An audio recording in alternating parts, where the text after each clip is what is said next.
नमस्कार दोस्तों, मैं डॉक्टर ललित कुमार गंगेले अपने इस चैनल की इस जनवरी में चलने वाली कार्डियोलॉजी की जो पूरी सीरीज है उस सीरीज के आखिरी वीडियो के अंदर आप सबका बहुत बहुत स्वागत करता हूं। और इस वीडियो के अंदर हम बहुत ज्यादा बातचीत नहीं करने वाले हैं। अब एक सवाल पैदा होगा कि काफी सारे जो हेटर्स हैं, खासकर क्लासिकल मॉड वाले जितने भी प्रैक्टिशनर्स हैं जो मेरे को और मेरी बातों से चिढ़ते हैं, वो लोग जो लोग डाइल्यूशन देने की प्रैक्टिस करते हैं पैन इंडिया के अंदर, वो सब लोग मुझसे बहुत ज्यादा स्नेह नहीं रखते हैं, वो कहीं ना कहीं मुझसे चिढ़ते हैं। तो लाजमी है कि बहुत सारे कमेंट ऐसे आने वाले हैं कि डॉक्टर साहब तुमने लगभग 7 वीडियो बनाने के बाद पूरी कार्डियोलॉजी का ज्ञान बखान तो दिया, बट क्या आपने कभी अपने प्रैक्टिकल प्रैक्टिस के अंदर ये पूरे नॉलेज को, इन मेडिसिन को क्या आपने यूज करा है? पहला सवाल ये पैदा होगा। जो दूसरा सवाल पैदा होगा वो ये पैदा होगा कि भाई, is there any importance of all these 7 videos जो आपने हमको 7 वीडियो बताए हैं? क्या प्रैक्टिकल ग्राउंड पे कोई उनका यूज है? क्या हम लोग एंड स्टेज कार्डियक फेलियर, जो कि हमारा 4th वीडियो था या 4th चैप्टर है, कि जहां पे हमने एंड स्टेज कार्डियक फेलियर तक आए थे, कहां से हमने कोलेस्ट्रॉल बॉडी के अंदर बढ़ने से लेकर के एंड स्टेज कार्डियक फेलियर, उसके बाद पेशेंट की मौत हो जाना। तो क्या इस फाइनल स्टेज के अंदर ये सारी मेडिसिन जो आपने बात करी है, जितनी भी चीजों आपने बताई हैं, क्या उनका कोई इंपॉर्टेंस है?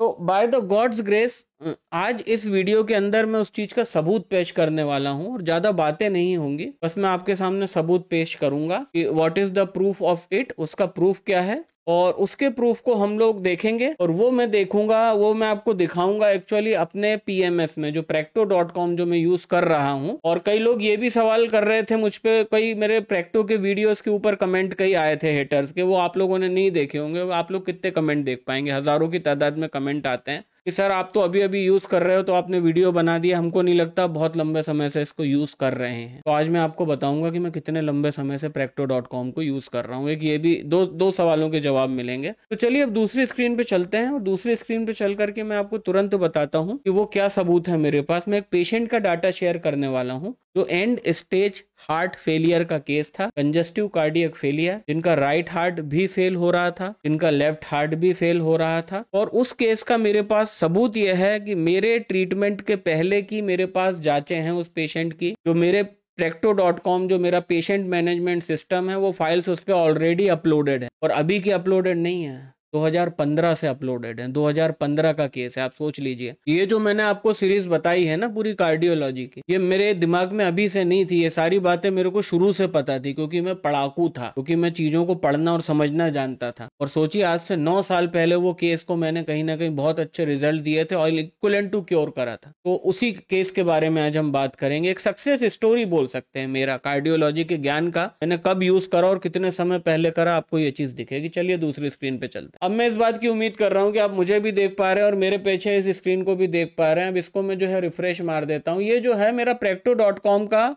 मेरा ये सिस्टम है, ये पेशेंट मैनेजमेंट सिस्टम है, ठीक है ना। मैं हर चीज का इसके अंदर सबूत देता जा रहा हूँ। ये देखिए, ये आप यहाँ पे देख पा रहे होंगे, मेरा नाम लिखा हुआ है डॉक्टर ललित कुमार गंगेले, है ना, क्योंकि आई एम द ओनर। ये पूरा सिस्टम मेरे ही नाम पर है, मेरे ही लिए है, तो दिस इज माई नेम, है ना। ये कैलेंडर इसका है। अब यहाँ पे मैं पेशेंट का नेम टाइप कर रहा हूँ। मेरे पेशेंट का नेम था मल्लिका वी उर्फ वाहिदा वी, वाहिदा बी, है ना। ये देखिए, ये पेशेंट है, आप देख रहे हैं, दिस इज माई पेशेंट। यहाँ पे आप देख पा रहे होंगे, इसका आईडी देख सकते हैं आप, पेशेंट नंबर 70 था। ये 70 मतलब जब मैंने प्रैक्टो.com स्टार्ट करा था यूज करना, है ना। अब मैं ज्यादा डिटेल में तो नहीं जाऊंगा। एक और चीज बता दूं कि मेरे प्रैक्टो पे कितने क्लाइंट्स हैं, आपको ये भी जानना चाहिए, ठीक है ना। जो हमारे क्लाइंट्स हैं प्रैक्टो के ऊपर में, ये देखिए, मैं पेशेंट टैब को खोल रहा हूं। Right now I have 3221 client enrolled on the Practo. ये इतना नंबर ऑफ क्लाइंट है मेरे पास प्रैक्टो के अंदर, ठीक है। कितने 3221 पेशेंट मेरे एनरोल्ड हैं। और आप अगर देख पा रहे होंगे तो ये जो मेरा पेशेंट है, इस पेशेंट का आईडी क्या है?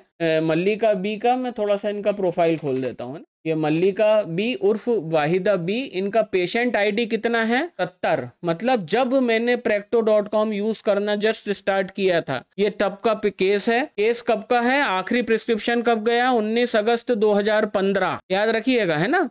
19 अगस्त 2015। और ये जो डाटा है बेसिकली, ये जो डाटा है इसका मैं एक और चीज बता दूं आपको, ये डाटा 2015 में जब मैंने प्रेक्टो को यूज करना शुरू करा था, ये केस मेरे पास उससे पहले का। आपको आ रही है मेरी बात समझ में? क्योंकि 70वां आईडी है, ठीक है, 70वां आईडी है। 2015 में मेरी प्रैक्टिस के लगभग 5 से 7 साल हो चुके थे। मैंने 2007 से प्रैक्टिस स्टार्ट करी, 7 से 8, 9, 10, 11, 12, 13, 14, 15, 8 साल में अच्छे खासे क्लाइंट थे मेरे पास। तो ये मेरा फर्स्ट मंथ था प्रैक्टो का जब ये केस मेरे पास आया। तो पर प्रैक्टो मेरे पास बाद में आया, केस में उससे पहले से डील कर रहा था। केस को मैं 2013 के एंड से डील कर रहा था, ठीक है ना। 2013 से मैं डील कर रहा था। तब क्या है, वो हमारे पास रिकॉर्ड कीपिंग के लिए रजिस्टर होते थे, तो आप में से शायद ज्यादातर लोग आज यूज कर रहे होंगे, तो वो रजिस्टर पे डाटा रहता था। फिर मैंने क्या करा कि इनको जब मैंने ये मेरे पास आई और जब मेरे पास प्रैक्टो आया तो इनकी सारी फाइल्स मैंने अपलोड कर दी थी practo.com पे। और इसलिए डाटा आप देख पा रहे होंगे कि जो डाटा है दैट इज 2015 का डाटा है ये। अगर मैं प्रिस्क्रिप्शंस में फाइल्स में जाऊंगा ना तो मेरे को डाटा इसके और पहले का भी डाटा आपको दिखाऊंगा मैं, ठीक है। तो अब ये केस था, अब ये केस था क्या, अब इसकी बात करते हैं हम। ये जो केस था बेसिकली, ये केस ये था, ये मैं फाइल्स में गया और फाइल्स में जाने के बाद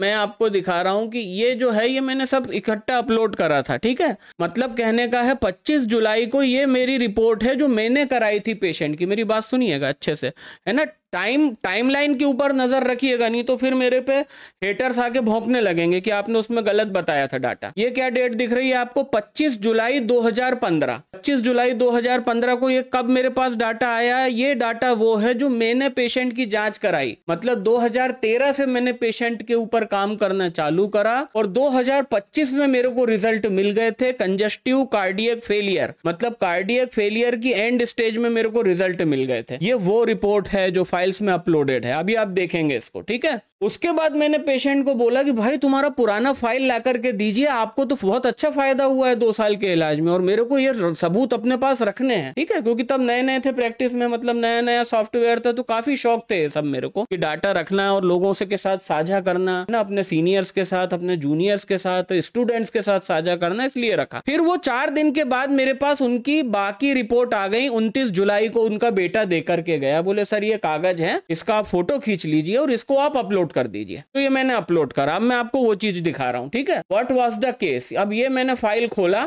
और ये फाइल को मैं आपकी जानकारी के लिए मैं इसको करे दे रहा हूं मैक्सिमाइज। ये मैंने मैक्सिमाइज कर दिया। अब आप देख सकते हैं कि जो टाइमलाइन है 11/10/2012 का केस है। मतलब ये लेडी मेरे पास आई 13 में, पर 2012 में she was admitted to the where cardiac science centre, department of cardiology, Gandhi medical college, Hamidia hospital, Bhopal. This is the government college of the Bhopal, Gandhi medical college जिसको कहते हैं। वहां पे फ्री में इलाज होता है और ये सब जितने भी उस एरिया के लोग हैं, मोमेडियंस, जो मतलब बेचारे जो वहां के उस एरिया के रिहायशी इलाके के हैं, जो जिनके पास इतना पैसा नहीं है कि प्राइवेट प्रैक्टिस वालों के पास जाए, तो वो जाते हैं। तो ये देखिए पेशेंट का नाम देख लीजिएगा, वाहिदा बी, 60 साल, फीमेल। 11 मतलब 11/10 मतलब जुलाई, अगस्त, सितंबर, 11 अक्टूबर 2012 को she was admitted to the hospital. और वहां पे क्या फाइंडिंग्स मिली थी? Dilated left atrium and left ventricle. सबसे पहले बता दूं कि ये जो लेडी थी सांस नहीं ले पाती थी, इसको चेस्ट के अंदर रेटलिंग थी, इसको बहुत सारा बलगम आता था, खांसी आती थी, ये 2 कदम भी नहीं चल सकती थी और ये हाँफने लगती थी, ठीक है।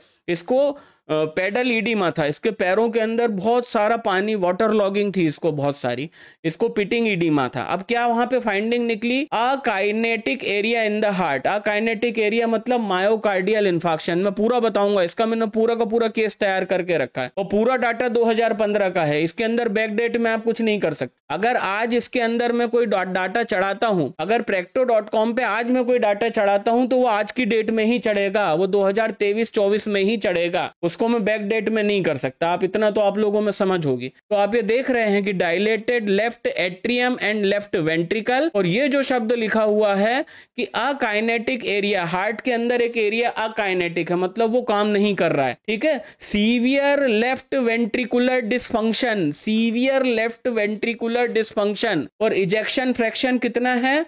लेफ्ट वेंट्रिकुलर इजेक्शन फ्रैक्शन है मात्र 30 से 35 है इस लेडी का। इतना ही डाटा था मेरे पास, और ये बिल्कुल मतलब अनपढ़ लोग थे, ये बेचारे पढ़े लिखे नहीं थे, ये कुछ अपने बारे में बता नहीं सकते। अब रिपोर्ट को हम आगे जाते हैं, अब हम सेकंड पेज पे आते हैं। सेम पेज, सेम मतलब इंस्टीट्यूशन, सेम डेट 18/9/2012 को ये एक जांच हुई थी, और ये जो इकोकार्डियोग्राफी है ये 11/10 मतलब ये अक्टूबर की है, और ये सितंबर का है रिपोर्ट। ठीक है, ये भी सेम जगह की है, department of radio diagnosis, Gandhi medical college, Hamidia hospital, Bhopal. Patient is the same, Waheeda Bi, 60 year female. अब क्या हुआ इसके साथ, अब ढंग से पढ़िएगा। अब ये है इकोकार्डियोग्राफी की रिपोर्ट, ठीक है ना, ये काय की रिपोर्ट है, एब्डोमिनल अल्ट्रासाउंड और कहीं ना कहीं इको टेक्सचर, इकोकार्डियो, ये दो चीजों की रिपोर्ट है। वो इकोकार्डियोग्राफी थी, ये अल्ट्रासाउंड है। इस लेडी के अल्ट्रासाउंड में बड़ी इंपॉर्टेंट चीजें पता चली। Pericardial effusion of maximum depth of the 1 centimetre, मतलब हार्ट जितना बड़ा होता है, हार्ट की 1 सेंटीमीटर की डेप्थ तक पेरिकार्डियल इफ्यूजन हो चुका था इस महिला को। मेरी बात समझ रहे हो, क्यों हो गया था? लेफ्ट हार्ट फेलियर, मैंने बताया ना, राइट हार्ट फेलियर जब होगा तो पैरों पे सूजन आएगी, वो भी थी इसको, क्योंकि राइट हार्ट भी फेल हो रहा था, क्योंकि इसका लेफ्ट वेंट्रिकुलर इजेक्शन फ्रैक्शन जो था वो मात्र था 30 से 35। समझ रहे हो, एक हेल्दी आदमी का होता है 50, 55 से लेके 65 के बीच में। इस महिला का एग्जैक्टली इसका हार्ट आधा काम कर रहा था, और उसी के कारण कंजेस्टिव कार्डियक फेलियर या हार्ट फेलियर के सिम्टम्स प्रेसिपिटेट हो चुके थे। इसके अंदर दोनों हार्ट फेलियर के सिम्टम थे। इसके अंदर राइट हार्ट फेलियर के सिम्टम्स के रूप में पीडा एडिमा था, पैरों पे सूजन थी,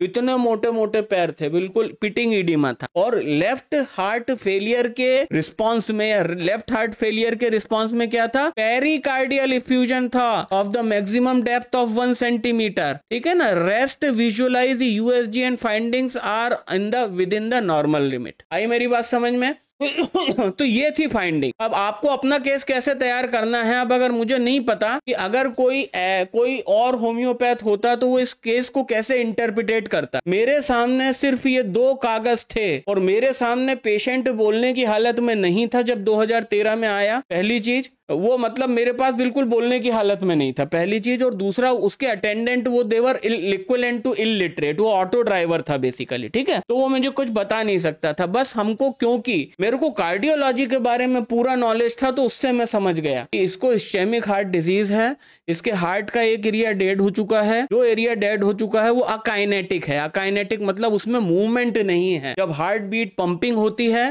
तो वहां पे मूवमेंट नहीं है। और दोस्तों, ये वही चीज यहाँ पे लिखा है, अकाइनेटिक एरिया ऑफ द हार्ट। और क्योंकि कार्डियोवास्कुलर डिजीज है और एंड स्टेज हार्ट फेलियर है, तो अल्टीमेटली कहानी कोलेस्ट्रॉल बढ़ने से, कार्डियोवास्कुलर डिजीज से होती हुई, मायोकार्डियल इंफाक्शन में होती हुई, hypertrophy of heart, dilatation heart से होती हुई कंजस्टिव कार्डियक फेलियर, जिसके अंदर राइट हार्ट फेलियर की वजह से पैरों पे सूजन और लेफ्ट हार्ट फेलियर की वजह से पेरिकार्डियल इफ्यूजन तक बात पहुंच गई। अब इसके नोट्स मैंने कितने प्यारे बनाए हैं, क्लिनिकल नोट्स, आप एक बार नजर मारिएगा, मैं आपको दिखाता हूं। ठीक है, अब ये हो गया, अब मैं वापस फाइल्स में चला गया, अब कुछ नहीं करना। अब मैं आपको उसका इंप्रूवमेंट का ये स्लाइड दिखाऊंगा थोड़ी देर बाद। अब थोड़ा ये देख लीजिए इसका कैसे कंप्लेंट, कैसे इसके अंदर आपको अपने केस को इंटरप्रिटेट कैसे करना है। देखो, मैंने 2 मिनट में सिर्फ 2 जांचों को देख के, पेशेंट की हिस्ट्री को देख के, और मैंने अपनी तरफ से सिर्फ जांच तब कराई जब मुझे ये लगा और जब मुझे ये समझ में आ गया कि हाँ, मैंने पेशेंट को कहीं ना कहीं ठीक करा है। क्या कंप्लेंट थी? Myocardial infarction. कंप्लेंट मेरे पास क्या लेके आई थी? Dyspnoea cardiac dyspnoea. मैं 2 मिनट में समझ गया कि ये लंग्स के कारण है ही नहीं डिस्निया। ये लोग अस्थमा का इलाज कराते फिर रहे थे हर जगह, इनको बेचारों को पता ही नहीं, क्योंकि डॉक्टर डिस्कस नहीं करते। वो गांधी मेडिकल कॉलेज का डॉक्टर कुछ बात करने को तैयार नहीं, बस दवाएं दे दी, बोले जाओ आप।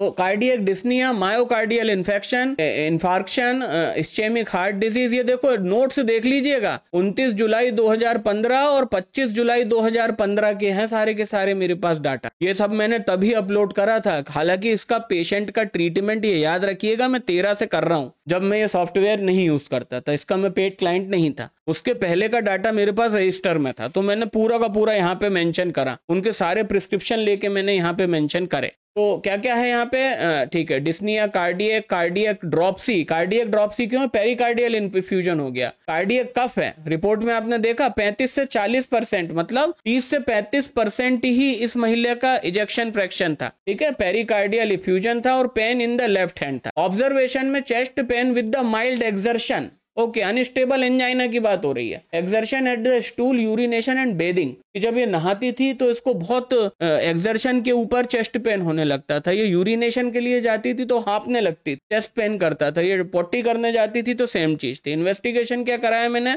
2D इको, ठीक है, तो ये सारे के सारे ये इन्वेस्टिगेशन है। और डायग्नोसिस क्या करा था, डायग्नोसिस करा था ischaemic heart disease IHD with MI, myocardial infarction, ठीक है ना, और पेरिकार्डियल इफ्यूजन, ये इतना कार्यक्रम हो चुका था। उसके बाद भाई आपके भाई ने करा इलाज, बहुत लंबा इलाज चला, 2013 लगभग मैंने पूरा इलाज करा, 2014 मैंने पूरा इलाज करा, बीच में ये मेरे पास से भाग गई, फिर ये 2015 में मेरे पास आई when she was healthy, wealthy and wise. उसके बाद भी हमने थोड़ा सा इनका इलाज करा और उसके बाद ये महिला 5 साल तक मेरी नजरों के सामने रही मेरे ट्रीटमेंट के बाद, and she was very good. हाँ, नो डाउट इसकी लिमिटेशंस फिर भी थी, बट मैं यहाँ पे ये बता रहा हूँ कि क्या होम्योपैथी ऐसी पैथोलॉजिकल कंडीशन में काम करती है। Now is the time of the curtain raiser, कि जैसे जादू वाला जादू के लिए पर्दा उठाता है, अब मैं वो पर्दा उठाने वाला हूँ और वापस से उसी स्क्रीन पे चलते हैं और मैं जा रहा हूँ फाइल्स में जाने के बाद दिस इज इट, ये है वो इन्वेस्टिगेशन रिपोर्ट जो इस महिला के ट्रीटमेंट के बाद मैंने कराई। टाइम देख सकते हैं 22 जून 2014 की रिपोर्ट है, ये मेरी बात समझ रहे हैं, 2014 की रिपोर्ट है। ये सारा का सारा डाटा मैंने 15 में अपलोड करा है, क्योंकि 14 का एंड और 15 की स्टार्टिंग में मैंने practo.com के ऊपर अपना काम चालू करा था। और ये केस ऐसा था, ये मेरे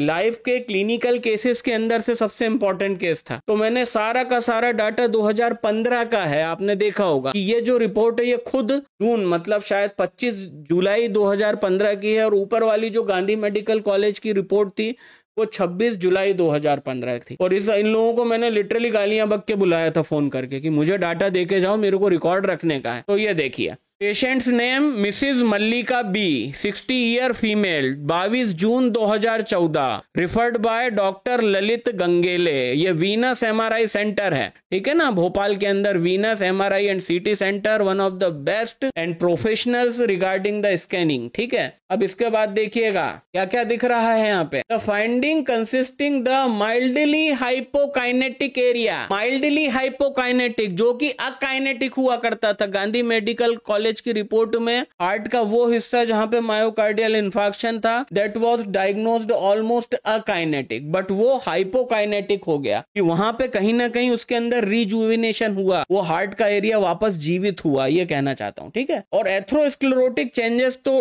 थे with good systolic left ventricular function, क्या good systolic left ventricular function, बहुत अच्छा सिस्टोलिक लेफ्ट वेंट्रिकुलर फंक्शन हुआ था इनका, और वो था 58। अगर आपने पिछली रिपोर्ट में देखा हो, गांधी मेडिकल कॉलेज की जो रिपोर्ट है, वीडियो को रिवाइंड करके देख लीजिएगा, वहां पे लेफ्ट वेंट्रिकुलर फंक्शन बताया जा रहा था 30 से 35, यहां पे हो गया है ये 58, 58, ठीक है। ये कब हुआ, मेरे इलाज के बाद हुआ, क्योंकि वो रिपोर्ट है 2013 की, ये रिपोर्ट है वो रिपोर्ट है 2012 की इनफैक्ट, ठीक है। ये रिपोर्ट है 2014 की, और 13 में पेशेंट मेरे पास आया और हमने ट्रीटमेंट करना चालू करा। All the cardiac chambers are appear normal in dimension, वहां पे क्या था, लेफ्ट वेंट्रिकल और लेफ्ट एट्रियम डायलेट हो चुका था, देखा था आपने, लेफ्ट एट्रियम और लेफ्ट वेंट्रिकल डायलेट हो चुका था उस रिपोर्ट में, वीडियो को देख लीजिएगा रिवाइंड करके। अब यहाँ पे क्या है, all the cardiac chambers appear normal in dimension, mildly hypokinetic interventricular septum, क्यों, इसको जो इन्फॉर्क्शन बना था ना वो इंटरवेंट्रिकुलर सेप्टम पे था, जो राइट वेंट्रिकल है और लेफ्ट वेंट्रिकल के बीच की जो दीवार थी वहां पे इसको इन्फॉर्क्शन था, तो वो क्या है,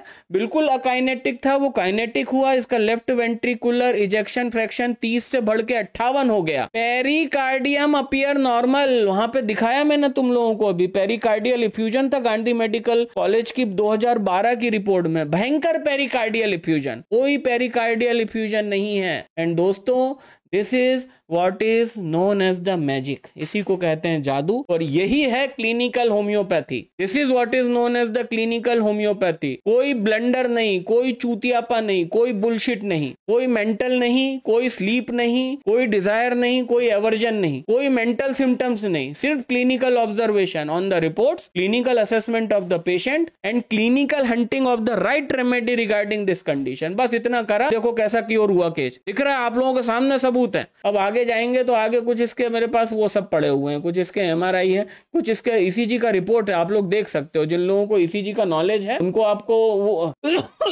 वो देखेंगे तो definitely you will going to find ये मेरा पुराना प्रिस्क्रिप्शन है ना, ये बहुत पुराना प्रिस्क्रिप्शन है। और तारीख आप देख सकते हैं 22/1/2014, जब तक ट्रीटमेंट चल रहा था। कंप्लेंट ऑफ, मेरी राइटिंग पे कोई मजाक नहीं उड़ाएगा, कोई भी मजाक नहीं उड़ाएगा राइटिंग का, मैं अभी बता रहा हूं, नहीं तो बहुत मार पड़ेगी। देखो, type 2 diabetes mellitus with CAD, coronary artery disease with ischemia, inferior wall dilated left atrium and left ventricle, severe left ventricular dysfunction, ejection fraction 30 से 35, pericardial effusion at the maximum depth of the 1 centimeter, और ब्ला blah blah blah ब्ला। बस ये है report. अब पर्चे देख लीजिए, मैंने पर्चे अपलोड करे हैं क्योंकि तब क्या था, तब हमारे पास 14 में प्रेक्टो नहीं था, प्रेक्टो 15 में आया है। और जैसा कि मैंने आपको बताया कि रिपोर्ट्स भी 15 की हैं प्रेक्टो पे जो है। और मेरा पेशेंट का आईडी याद रखिएगा, 70वां पेशेंट है। तो ये 2015 में ही ये चीज मैंने स्टार्ट करी थी। अब देखिए मेडिसिन क्या क्या दी गई थी, डिजिटेलिस, कल्केरिया कार्ब, ऑरममेट।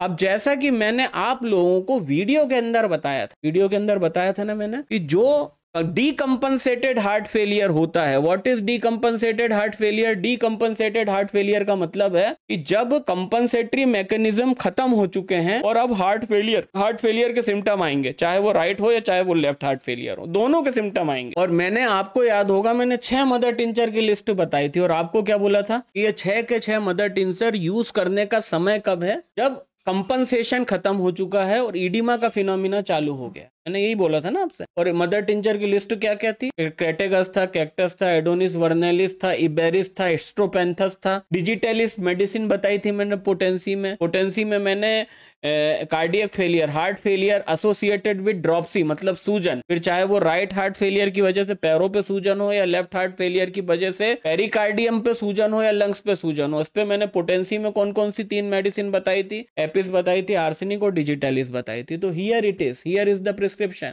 और मार्क करिएगा, डिजिटेलिस अंधों की तरह मत देना, पेशेंट को जान से मार दोगे तुम लोग। अगर पेशेंट का पल्स रेट मेरे को 60 से नीचे मिलेगा तभी मैं डिजिटेलिस का यूज करूंगा। और एंड स्टेज कार्डियक फेलियर में बहुत फ्रिक्वेंटली पल्स रेट इतना वीक और इतना स्लो होता है कि आपको डिजिटेलिस का रूम मिलता है। तो देख लीजिएगा prescription.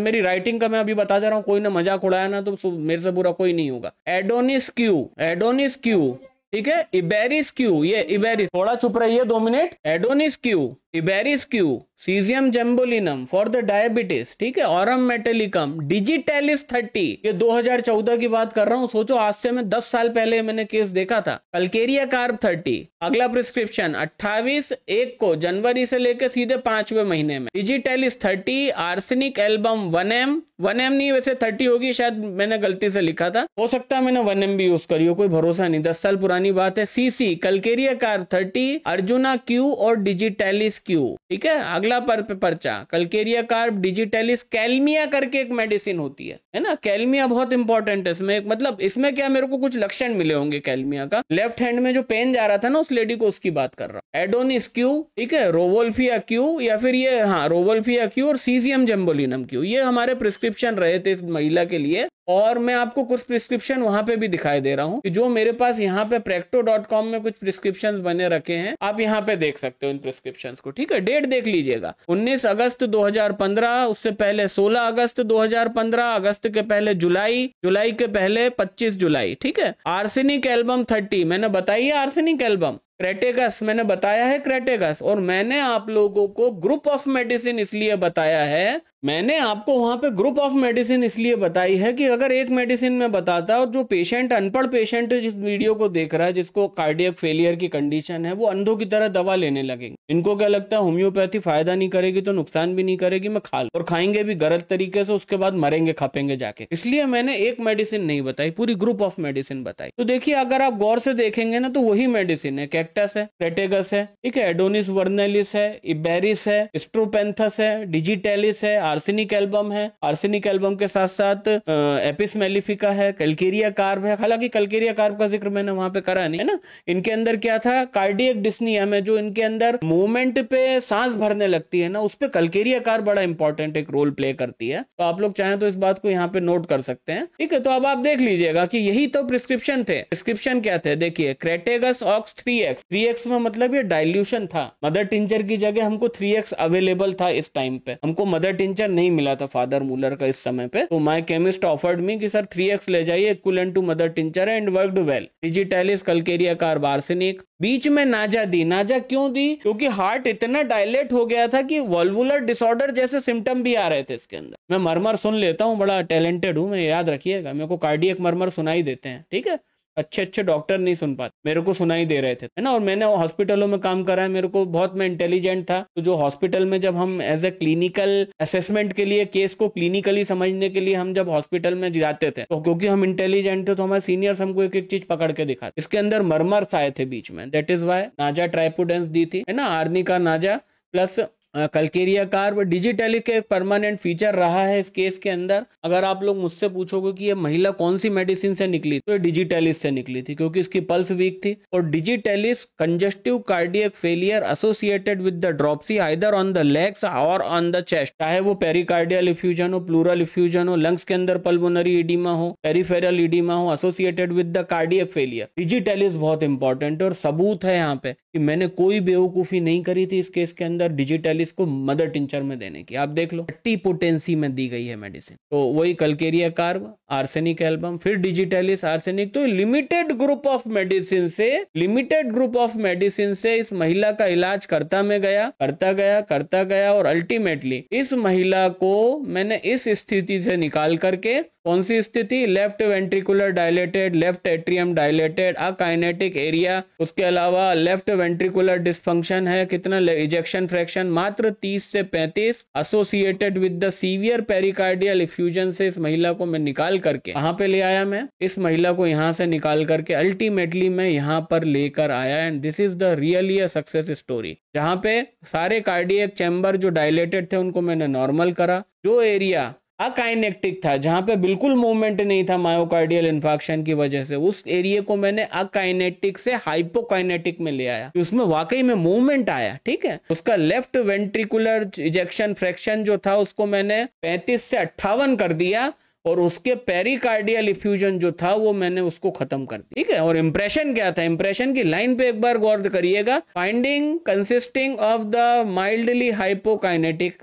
With the good systolic left ventricular function. Good लगाया भाई ने, मतलब रेडियोलॉजिस्ट ने गुड लगाया कि good systolic left ventricular function. तो दोस्तों here is the success story. आप लोगों ने कई चैनलों के ऊपर कई मतलब सक्सेस स्टोरीज देखी होंगी, उनके केसेस की on the skin disease and उसके cases of blah blah blah. This is the real success. एक भी मेंटल नहीं लिया पेशेंट, एक भी मेंटल नहीं, शुद्ध क्लिनिकली काम की, एक भी डिजायर नहीं लिया पेशेंट, एक भी एवर्जन नहीं लिया, थ्रस्ट नहीं ली, है ना, कोई भी फालतू बात नहीं करी पेशेंट। पूरा जितना कन्वर्सेशन होता था पेशेंट और हमारे बीच और मेरे माइंड और मेरे जहन के अंदर, वो पूरा शुद्ध क्लिनिकल होता। बस मुझे इतना पता था कि इसकी इंटर वेंट्रिकुलर सेप्टम के अंदर इन्फाक्शन हो गया है, वो एरिया अकाइनेटिक है, हार्ट जितना डायलेटेड हो सकता था वो हो चुका है, और उसके बाद इसके जितने कंपनसेटरी मैकेनिज्म काम कर रहे थे वो सब अपने पूरे एक्सटेंड तक काम करके जब खत्म हुए तो इसके अंदर फेलिंग कंपनसेशन हुआ। फेलिंग कंपनसेशन के बाद ये डीकंपनसेटेड कार्डियक फेलियर का पिक्चर हमारे सामने आया, और शुद्ध डीकंपनसेटेड कार्डियक फेलियर का सिम्टम था।